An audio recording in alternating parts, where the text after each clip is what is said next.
Hello बच्चों, आज हम लोग डिफरेंशिएशन में चेन रूल को पढ़ेंगे। तो चेन रूल को पढ़ने के पहले हम लोग एक एग्जांपल देख लेंगे। जैसे मान लो कि हमको रूट एक्स को डिफरेंशिएट करना है एक्स के रिस्पेक्ट पर। तो हम लोग क्या करते हैं कि रूट एक्स को हम लोग वाई मान लेते हैं। तो y बराबर रूट एक्स माना, और जैसा कि रूट एक्स को हम लोग ऐसा भी लिख सकते हैं x का पावर हाफ, और जब y को x के रिस्पेक्ट पर डिफरेंशिएट करेंगे तो y बोले तो अब y हो गया मेरा x का पावर हाफ। तो x का पावर हाफ को जब x के रिस्पेक्ट पर डिफरेंशिएट कराएंगे तो ये स्टैंडर्ड फॉर्म में है। और हम लोग पिछले वीडियो में पढ़े थे कि x का पावर n का डिफरेंशिएशन होता था n x n minus one. तो उसी फार्मूला में क्या करेंगे, इसको डिफरेंशिएट कर देंगे x का पावर हाफ को। तो ये हो जाएगा half x half minus one. अब हम लोग इसको ऐसा भी लिख सकते हैं, हाफ है ये, x हाफ में वन जाएगा तो ये हो जाएगा माइनस वन। अब अगले स्टेप में क्या करेंगे, 1/2 है x का पावर माइनस हाफ जो है ये डिनोमिनेटर में हम लोग लिख देंगे। तो ये आएगा x का पावर हाफ, और फाइनली ये हो गया 1/2, और x का पावर हाफ को हम लोगों ने रूट एक्स लिख लिया। तो इस तरह से हम लोगों ने देखा कि जब भी रूट एक्स को x के रिस्पेक्ट पर डिफरेंशिएट करेंगे तो उसका डिफरेंशिएशन आता है 1/2 रूट एक्स। तो इसको हम लोग एज अ फार्मूला भी मान सकते हैं। तो मैं इस फार्मूले को लिख देता हूँ कि जब भी रूट एक्स को एक्स के रिस्पेक्ट पर डिफरेंशिएट करेंगे तो ये आएगा मेरा 1/2 रूट एक्स। ठीक है, अब हम लोग देख लेते हैं चेन रूल में कैसे डिफरेंशिएशन हम लोग करते हैं। तो चेन रूल का एक एग्जांपल मैं ले लेता हूँ। तो अब हम लोग पढ़ेंगे चेन रूल। तो जैसे मान लो कि हम लोगों को डिफरेंशिएशन करना है। जैसे मान लो ये क्वेश्चन है e का पावर एक्स क्यूब। e का पावर एक्स क्यूब को डिफरेंशिएट करना है x के रिस्पेक्ट पर। तो फर्स्ट ऑफ ऑल हम लोग करेंगे, इसको y मान लेते हैं, y बराबर e का पावर एक्स क्यूब। अब यहाँ पर हम लोग देख लेते हैं। तो यहाँ पर हम लोग देखेंगे e का पावर एक्स क्यूब में है तो ये एक्सपोनेंशियल फंक्शन, टोटल को काउंट करेंगे तो ये है एक्सपोनेंशियल फंक्शन। लेकिन इस एक्सपोनेंशियल फंक्शन के अंदर में भी हमारा क्या है, एक्स क्यू फंक्शन है, और इस एक्स क्यू के अंदर में भी एक्स फंक्शन है।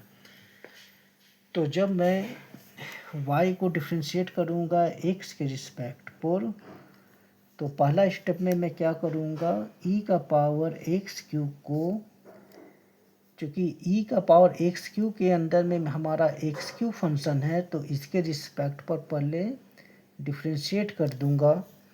फिर नेक्स्ट स्टेप में एक्स क्यूब को हम लोग एक्स के रिस्पेक्ट पर डिफरेंशिएट कराएंगे।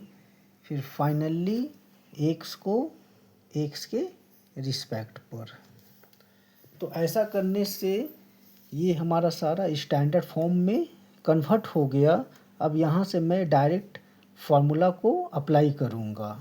तो जैसा कि हम लोगों ने पिछले वीडियो में देखा था कि e का पावर x का डिफरेंशिएशन होता था ex। तो एज अ सेम वे में e का पावर एक्स क्यू का एक्स क्यू के रिस्पेक्ट पर हमारा डिफरेंशिएशन आ जाएगा e का पावर एक्स क्यू ही आएगा, क्योंकि ex का डिफरेंशिएशन ex ही होता है। फिर अगला स्टेप में देखेंगे एक्स क्यू का एक्स के रिस्पेक्ट पर आ जाएगा 3x², और x का x के रिस्पेक्ट पर होता है 1। तो फाइनली अब मैं क्या करूँगा, इसको सजा के लिख दूँगा। तो ये आ जाएगा 3x² e x का पावर 3। तो ये हमारा required dy by d x आ गया। तो इसको हम लोग एक बार फिर से रिकैप कर लेते हैं। जब भी कोई भी फंक्शन हो तो उसको पहले हम लोग चेक करते हैं क्या वो एज अ चेन रूल के फॉर्म में है क्या। तो यहाँ पर मैं देख रहा हूँ कि जब ई एक्स क्यू को डिफ्रेंशिएट करना है एक्स के रिस्पेक्ट पर, तो यहाँ पर ई एक्स क्यू के अंदर में एक्स क्यू फंक्शन है और एक्स क्यू के अंदर में भी एक्स फंक्शन है। तो पहला स्टेप में मैंने क्या किया, ई का पावर एक्स क्यू को पहले एक्स क्यू के रिस्पेक्ट पर करा दिया, फिर नेक्स्ट स्टेप में एक्स क्यू को एक्स के रिस्पेक्ट पर और फाइनली एक्स को एक्स के रिस्पेक्ट पर। अब क्योंकि एक्स का एक्स के रिस्पेक्ट पर डिफ्रेंशिएशन 1 होता है तो ये टर्म मैं लिख भी सकता हूँ और नहीं भी लिख सकता हूँ, पर यहाँ पर हम लोग सुविधा के लिए यहाँ पर मैंने लिख दिया है। तो इस तरह से मेरा ई का पावर एक्स क्यू का डिफ्रेंशिएशन आ गया 3x² ई एक्स का पावर क्यूब। ठीक है बच्चों, मैं एक और एग्जांपल इसका ले लेता हूँ।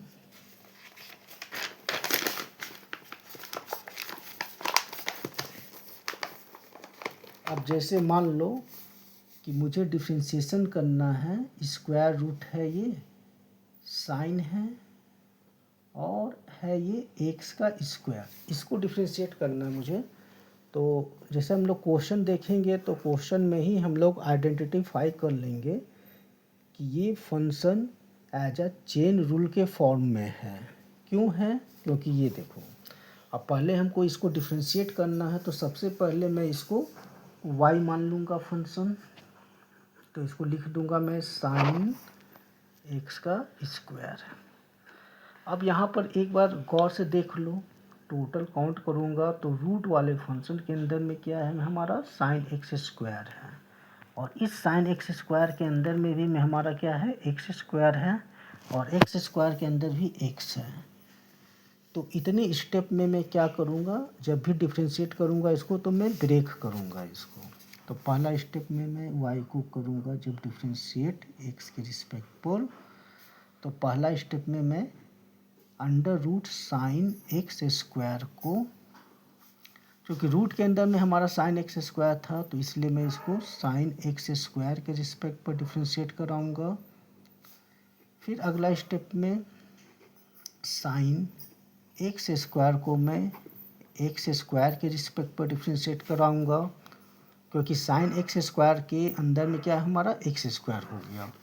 फिर नेक्स्ट स्टेप में मैं एक्स स्क्वायर को एक्स के रिस्पेक्ट पर कराऊंगा और फाइनली मैं एक्स को एक्स के रिस्पेक्ट पर डिफ्रेंशिएट कर दूंगा।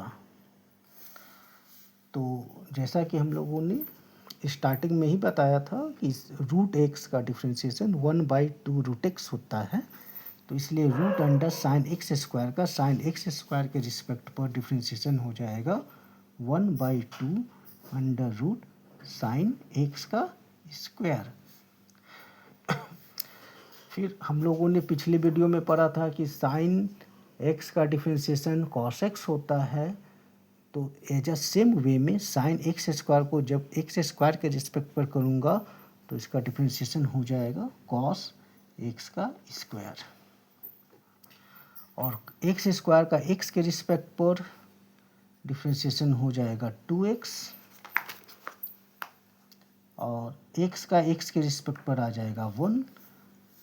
तो यहाँ पर हम लोग क्या कर सकते हैं ना, इस 2 को इस 2 से कैंसिल आउट कर देता हूँ मैं इसको। तो फाइनली जो मेरा आंसर आएगा इसको सजा के लिख देता हूँ। तो ये होगा x, पहले लिख दिया cos x square divided by root under sine x का स्क्वायर। तो ये हमारा required dy by d x हो गया इस फंक्शन का। तो इस तरह से हम लोग किसी भी फंक्शन को डिफ्रेंशिएट करते हैं चेन रूल के फॉर्म में। तो मुझे आशा है कि ये वीडियो आप लोग के लिए हेल्पफुल रहा होगा। अब नेक्स्ट टॉपिक हम लोग नेक्स्ट वीडियो में पढ़ेंगे। तो ओके।